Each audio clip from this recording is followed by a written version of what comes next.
할렐루야!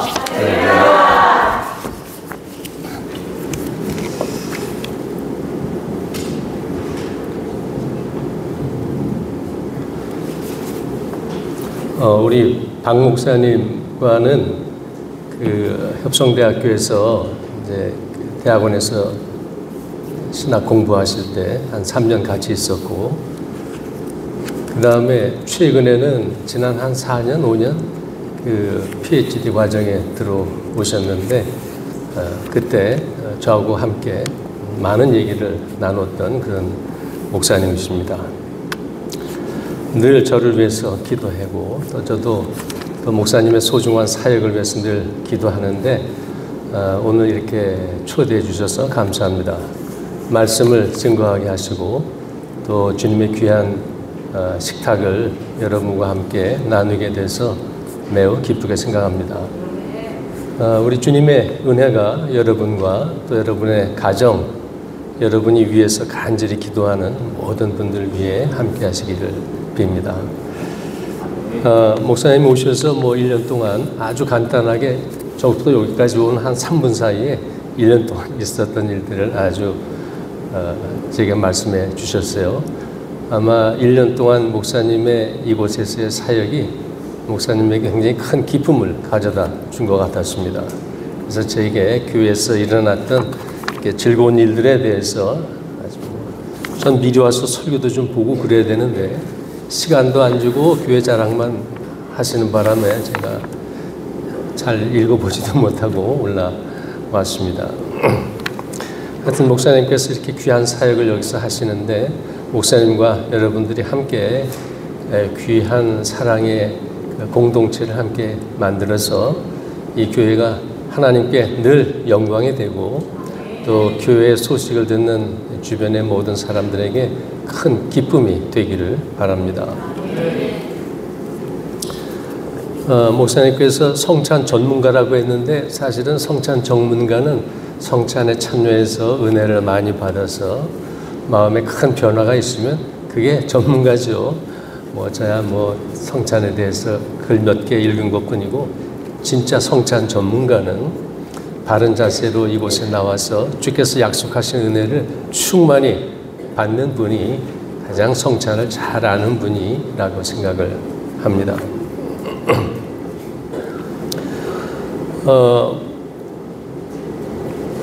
레위기 11장 44절에 보면 하나님께서 이스라엘 백성들에게 이런 말씀을 하십니다. 내가 거룩하니 너희도 거룩하라.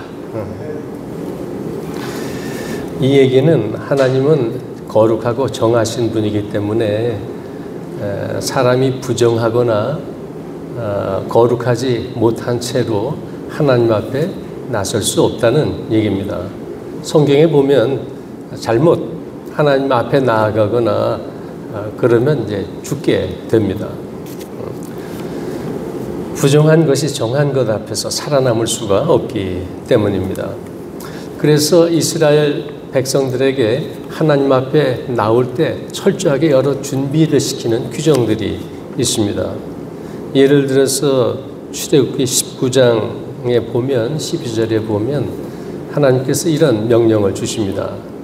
내가 거하는 시내산 근처에 큰 경계를 긋고 아무나 그곳에 들어오지 못하게 해보라. 혹시 죽을까 봐 아무 준비 없이 하나님 근처에 가게 될까 봐. 하나님이 싫어서가 아니라 그분은 정하고 거룩한 분이기 때문에 부정한 자가 그 앞에 가면은 정한 것 하나님을 견딜 수가 없습니다. 그런 염려에서 당신 곁에 준비 없이 오는 것을 율법으로 이렇게 명령을 하시는 거죠. 출애굽기 34장에 보면 모세가 시내산에 가서 하나님의 말씀을 듣죠. 그 다음에 내려옵니다. 그리고 이스라엘 백성들에게 자기가 받은 하나님의 메시지를 전하게 되는데 백성들에게 말씀을 전할 때에는 모세가 얼굴에다가 수건을 썼습니다. 왜냐하면 수건을 벗으면 그 모세의 얼굴에 하나님의 영광의 광채가 좀 어른어른하기 때문에 그게 무서워가지고 이스라엘 백성들은 우리에게 말씀하실 때 얼굴에다가 수건을 써서 당신 얼굴에 묻은 하나님의 광채를 가려달라고 부탁을 했습니다. 하나님께서 모세를 시내 산으로 부르셨을 때 40 낮과 밤을 어둠을 내리셨습니다. 여러분, 어제 하룻밤도 어둠이 짙은데 40일을 하나님이 어둠을 내리셨다면 얼마나 시내산 꼭대기가 어두웠겠습니까? 그 다음에 하나님께서 그 어둠 중에서도 혹시 부정한 모세가 당신을 보고 죽을까 봐 모세를 들어서 골짜기에다가 숨기시고 그 앞에 서실 때 당신의 손으로 모세의 얼굴을, 눈을 가렸습니다. 왜냐하면 부정한 자가 하나님 앞에서 죽을까 봐. 그렇게 모세가 40 같은 밤, 골짜기, 그 다음에 자기의 눈을 가린 하나님의 손, 그럼에도 불구하고 하나님의 영광 가까이 있었기 때문에 모세의 얼굴에 하나님의 영광이 좀 어른거렸던 모양입니다. 그것조차도 이스라엘 백성들은 감당이 되질 않아서 얼굴에다가 수건을 쓰라고 그랬습니다. 우리 앞에 설 때는. 그 어두운 하나님의 영광조차도 우리가 감당하지 못합니다. 우리는 부정하니까. 그렇게 하나님은 거룩하시고 이스라엘은 거룩하지 않았습니다. 하나님 정하시고 사람은 부정했습니다. 그리고 부정한 자는 하나님의 거룩 앞에 설 수 없습니다. 그래서 하나님은 명령하셨습니다. 내가 거룩하니 너희도 거룩하라. 내 앞에 오고 싶으면, 그리고 내 안에 들어오고 싶으면, 내 나라에 들길 원한다면 너희도 거룩하라. 근데 구체적으로 뭐가 거룩한 겁니까? 십계명에 나와 있죠. 뭐 떠도는 얘기지만 십계명은 판이 2개인데 왼쪽에는 하나님에 대한 사랑의 법이 쓰여져 있다고 합니다. 오른쪽 판에는 사람을 사랑하는 것에 대한 6가지 법이 쓰여져 있다고 합니다. 뭐 여러분이 십계명을 잘 아시죠? 나 외에 다른 신 두지 말라. 너희를 위해서 내 이미지를 새기거나 그 거짓 이미지에다가 절하거나 하지 말라. 내 이름을 망령되이 일컫지 말라. 안식일 잘 지키라. 이게 하나님에 대한 사랑에 관련된 법이 돌판 한쪽에 있습니다. 다른 쪽에는 사람을 사랑하는 법이 있습니다. 내 부모 사랑하라. 살인하지 말라. 간음하지 말라. 거짓말하지 말라. 이웃 거짓되이 증거하지 말라.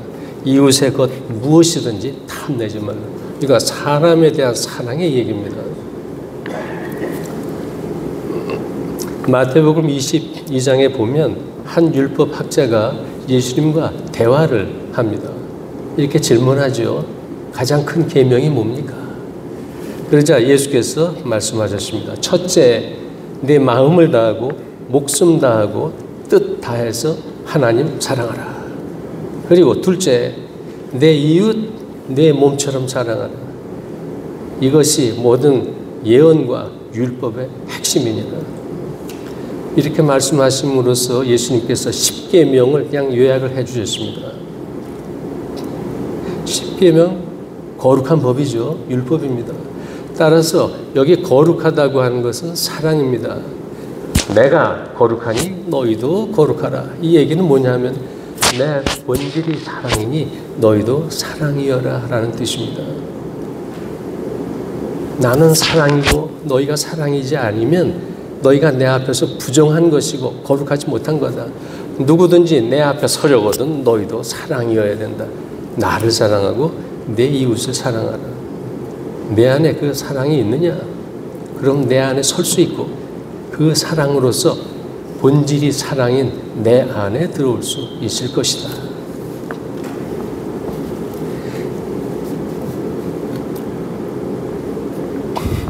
우리 감리교 운동을 이끌었던 두 목사님이 있는데 존 웨슬리하고 찰스입니다. 찰스 웨슬리는 동생인데 이제 그런 작시를 많이 했습니다. 신앙 시들을 한 9,000여 개를 만들었죠.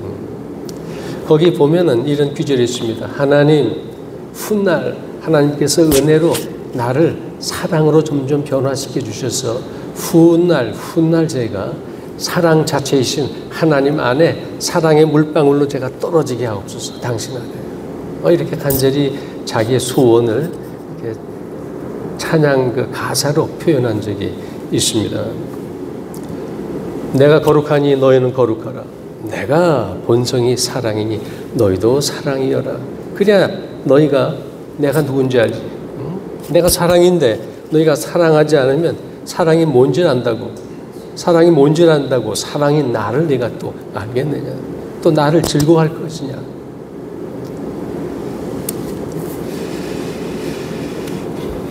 만약 거룩하다고 하는 것이 하나님과 이웃을 사랑하는 것이라면 자, 어떻게 하나님과 사람을 사랑할 수 있을까? 이스라엘은 하나님 앞에 서는 법을 알았습니다. 하나님과 이웃을 사랑하는 자만 거룩하고 정해서 하나님 앞에 설 수 있다는 것을 알았습니다. 하나님의 율법으로 알려주셨으니까. 그러나 아는 것과 사랑할 수 있는 능력을 갖는 것하고는 전혀 다른 얘기입니다. 뭐 다 아시죠? 아는 것과 실제로 행하는 것은 전혀 다른 얘기입니다. 아는 것은 지식이나 이해고 할 수 있는 것은 능력에 대한 부분입니다. 우리가 성경을 많이 읽으면 하나님의 뜻에 대해서 정확하게 아주 선명하게 잘 합니다. 그러나 어떤 능력이 우리에게 주어지지 않으면 우리는 아는 것을 실천할 수가 없습니다. 그렇죠? 아는 것과 실제하는 능력은 다른 얘기입니다. 하나님의 뜻에 대한 깨달음도 그분이 주시지만 깨닫는 것을 행할 수 있는 능력도 그분으로부터 오게 되어 있습니다. 따라서 언제나 우리는 이 두 가지를 하나님께 구합니다. 당신의 뜻이 무엇입니까? 그 뜻을 행할 수 있도록 제게 은혜, 능력을 주시옵소서. 이스라엘 백성들은 하나님이 거룩하다는 것, 하나님과 이웃을 사랑해야 된다는 것을 알았습니다. 그러나 그렇게 살지 못했습니다. 여러분들이 구약의 예언서를 읽어보면 얼마나 많은 이스라엘 백성들에 대한 예언자들의 심판과 경고가 나옵니까? 왜 심판과 경고가 그렇게 많아요? 그렇게 살지 못하니까. 율법은 벌써 구약 성경 앞쪽에 나와 있는데 구약 성경의 수많은 부분을 차지하고 있는 예언서는 대부분 거의 다 그렇게 살지 못하는 이스라엘에 대한 심판과 경고로 가득 차 있습니다. 이런 마음을 갖게 됩니다. 아유 힘들다. 하나님께서 알려주시고선 알긴 아는데 행할 수 없이 이거 어떻게 한단 말인가. 아마 이런 그 하소연이 있을 것 같습니다. 그러나 하나님은 은혜의 하나님이기도 합니다. 하나님께서 거룩하라고 명령하셨으면 거룩할 수 있도록 은혜를 약속하신 분도 하나님이십니다. 그래서 구약에 있는 모든 명령은 뒤집어 보면 다 우리를 향한 약속입니다. 그게 우리가 구약의 모든 명령을 보는 방법입니다. 아이고야, 하나님을 사랑하라, 큰일 났다. 그러나 그 명령 뒤에는 내가 네게 은혜를 줘서 너로 하여금 나를 사랑할 수 있도록 도우리라. 이런 약속이 같이 있습니다. 지킬 수 없는 명령만 주시는 하나님이시라면 힘들겠죠. 하나님이 원하시는 것은 우리가 당신 앞에 서는 것이고 우리가 당신 안에 들어오는 것이 하나님의 뜻입니다. 따라서 모든 명령에는 그것을 행할 수 있는 약속이 같이 들어가 있습니다. 은혜를 베풀리라. 십계명 첫 번째 것, 나 외에 다른 신을 섬기지 말라. 무슨 뜻이냐 하면 내가 내게 은혜를 베풀 텐데 내가 그 은혜를 받으면 내 마음이 새로워져서 나 외에 다른 사람을, 다른 존재를 사랑하지 않게 될 거다 라고 하는 그분의 약속이 들어가 있는 겁니다. 10가지 계명을 다 그렇게 읽으시기 바랍니다.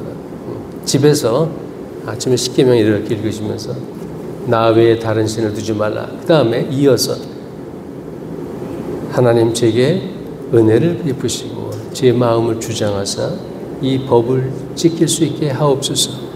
당신이 주신 명령을 행할 수 있도록 은혜 주시겠다고 약속하셨으니 그 일을 제게 이루소서. 그렇게 하면 첫 번째 계명에 대한 게 끝납니다. 그냥 명령만 보면 성경의 한 면만 보는 것이고 심판의 하나님만 보는 겁니다.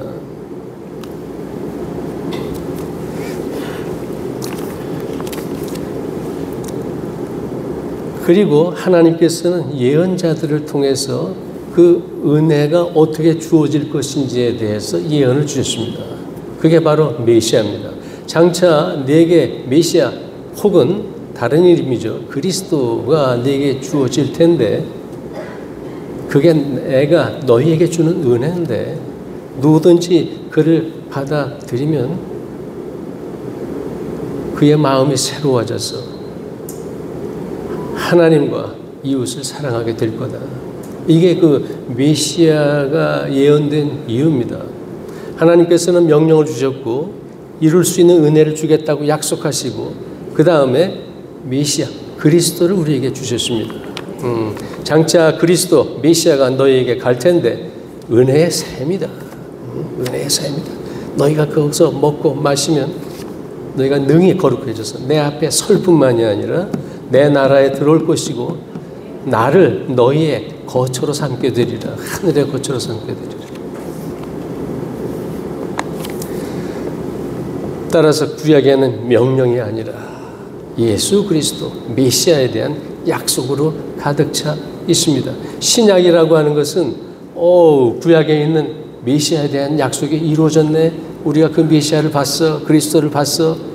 그분을 모신 사람이 이렇게 변했대. 그런 것에 대한 증거가 신약입니다. 구약은 온통 하나님의 법, 약속을 가능하게 하실 메시아, 그리스도에 대한 예언입니다. 그래서 루터는 얘기하기를 구약은 예수 그리스도의 요람이라고 그랬습니다. 요람이 뭡니까? 악이 이렇게 눕는 이렇게 조그만 바구니죠. 구약은 예수 그리스도에 대한 요람이다. 구약은 처음부터 끝까지 예수 그리스도에 대한 예언입니다. 예수 그리스도에 대한 약속이고 메시아에 대한 약속입니다. 동물의 피가 깨끗하게 해주지 못하지만 예수 그리스도의 대속의 피가 우리를 정하게 해줄 테니 그것에 대한 약속이 구약에 있습니다. 영이라고 하는 것은 루하인데 그 히브리어로 루하는 숨, 호흡, 그 다음에 불, 그 다음에 바람 이런 겁니다. 구약에는 이 영에 대한 약속도 나타나 있습니다. 장차 메시아가 올 텐데 그의 대속의 피, 그가 가지고 있는 영이 우리에게 주어질 것이다. 그래서 우리는 구약을 읽으면서 구약의 예언자들과 함께 이렇게 기도합니다. 참된 예수 그리스도, 참된 화목의 제물 그를 주시옵소서. 예수 그리스도의 영, 그분의 숨을 주시옵소서.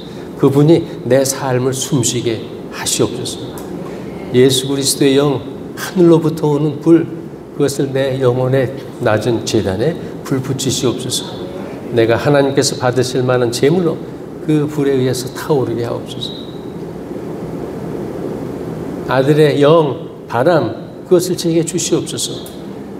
동풍처럼 제 앞에 놓인 요단강, 홍해를 가르고 제가 당신의 나라로 넘어갈 수 있도록 도우시옵소서. 하나님의 바람, 메추라기를 몰아서 우리에게 주시고 만나를 우리에게 가져다 주시고 제가 약속의 땅 하나님 나라에 갈 때까지 루하, 바람, 영이여 제 안에 들어오셔서 제 길을 인도하옵소서.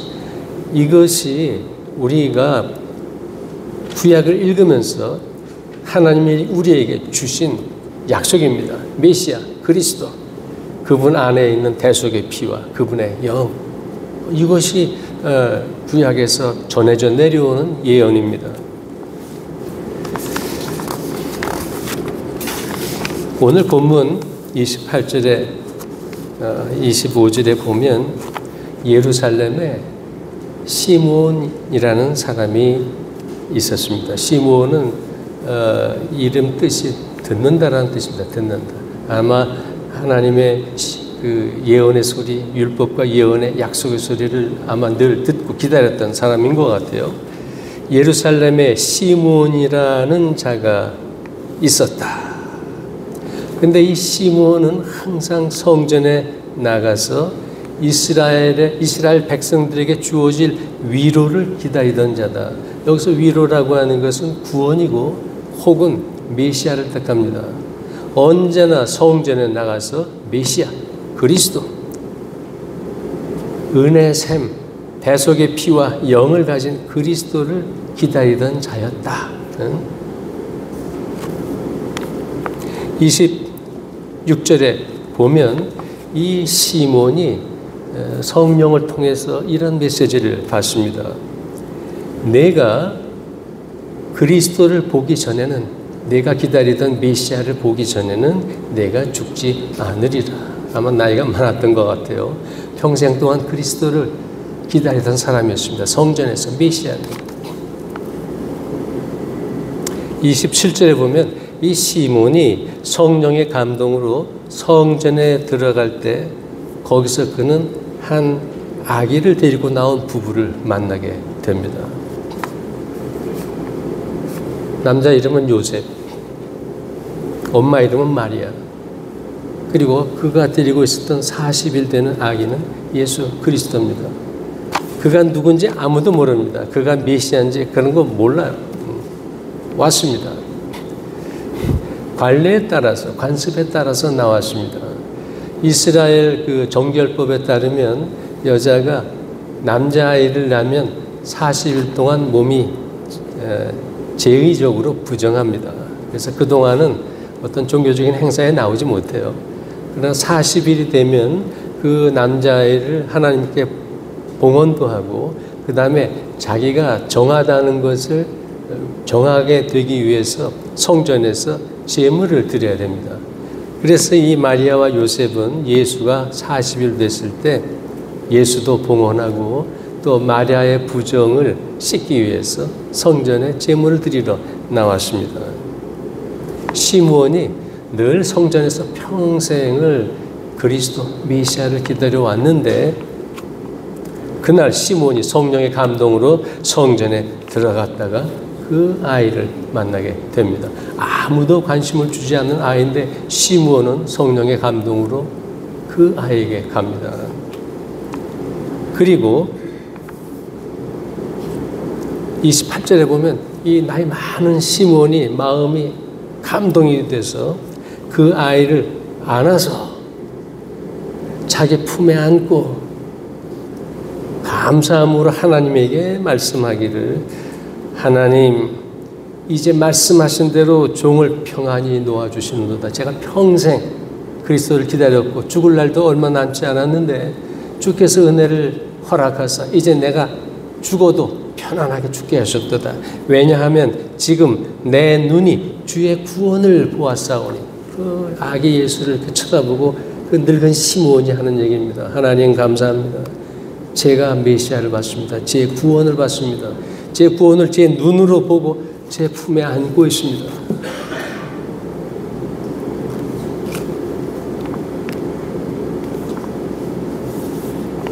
오늘 이 시므온의 이 감사의 노래를 들으면서 제 마음속에 언제나 큰 부러움이 있습니다. 뭐 여러분도 그런 부러움이 있겠죠. 아, 부럽다. 어떻게 아기 예수를 안고 제 눈이 그리스도 나의 구원 은혜의 샘을 내가 보고 있도다. 아, 얼마나 놀라운 일입니까? 그러나 여러분 부러워하지 마시기 바랍니다. 여러분에게는 시므온보다 더 크고 놀라운 것이 약속되어 있습니다. 오늘 성찬상에서 시므온에게 일어난 일보다 더 놀랍고 아름다운 일들이 벌어지게 될 것입니다. 시므온은 아기 그리스도를 품에 안고 보았습니다. 그러나 오늘 여러분은 그리스도를 품에 안거나 볼 뿐 아니라 여러분의 몸과 영혼 안으로 모셔드리게 될 것입니다. 여러분, 제가 나눠드린 오늘 성찬 예문 있죠?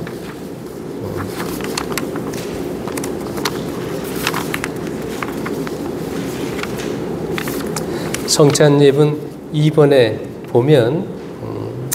보면 주께서 잡채식이 전날 밤 제자들과 떡과 포도주를 나누시면서 이렇게 말씀하셨습니다. 받아서 먹어라. 시몬은 품에 안고 보기만 했습니다. 그러나 주께서 여러분들에게 오늘 약속 있는 명령을 하십니다. 받아서 먹어라. 또 뒤에 보면 내 새 언약의 피니 먹으라. 그래서 오늘 여러분들은 단지 두 눈으로 여러분의 구원을 목격할 뿐만이 아니라 은혜의 샘을 여러분 안에 깊이 모시게 될 것입니다. 아마 시므온이 여러분들을 부러워할 겁니다. 시므온은 아기 예수 그리스도를 안고 보았습니다. 그러나 오늘 여러분들이 모시게 될 그리스도는 아기 예수는 아닙니다.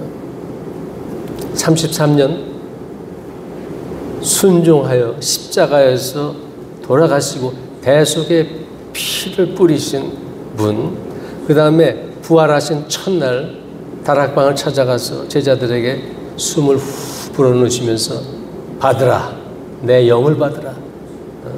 대속의 피, 우리에게 성령을 부어주신 그 예수 그리스도를 여러분들은 오늘 봤습니다. 시몬은 그냥 봤습니다. 아기 예수.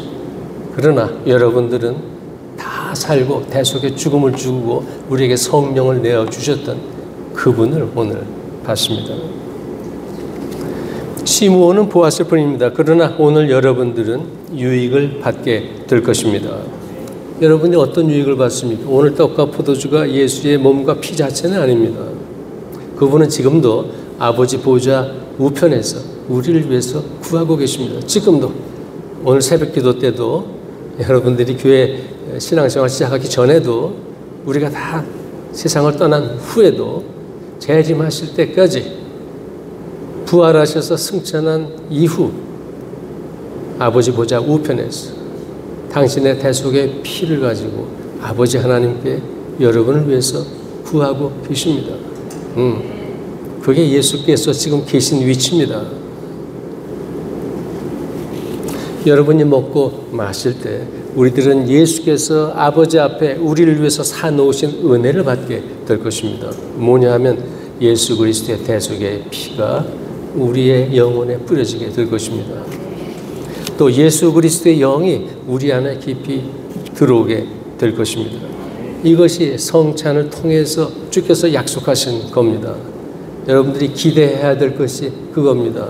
먹고 마실 때마다 주여 당신의 은혜로운 피가 제 삶에 뿌려지길 원합니다. 정하게 되고 양털처럼 희게 되길 바랍니다. 예수 그리스도여, 당신 안에 있었던 그 거룩한 영이 제 안에 가득 차길 바랍니다. 하나님과 사람을 사랑할 수 있었던 당신의 마음이 하늘로부터 내게 은혜로 주어지지 않으면 어떻게 제 죄로 가득 찬 이 자연인의 마음이 그런 일을 할 수가 있겠습니까? 하늘로부터 내려오는 종류의 사랑이 아니고서야 제가 무슨 사랑을 가지고 사랑을 할 수가 있겠습니까?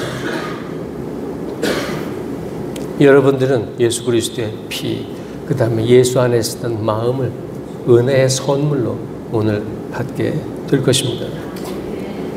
어떤 자세로 여러분들이 오늘 나와서 받으셔야 됩니까? 시몬처럼 이스라엘의 구원, 나의 구원을 간절히 바라는 마음으로, 내 구원을 위한 은혜의 선물을 간절히 바라는 마음으로, 그 다음에 그 은혜의 선물을 필요로 하는 사람으로서 나는 부족합니다라고 하는 회개의 마음을 가지고, 여러분들이 회개의 마음이 없고 부족한다는 의식이 없으면 예수 그리스도를 기다릴 이유도 없죠. 시몬처럼 회개의 마음, 메시아를 기다리는 자세로 여러분들은 오늘 이곳에 나오게 될 것입니다. 그리고 주시는 새 영으로 하나님과 이웃을 더 사랑할 수 있게 되고, 더 내가 거룩하게 되고, 하나님 앞에 설 만한 자로 준비되게 하시옵소서.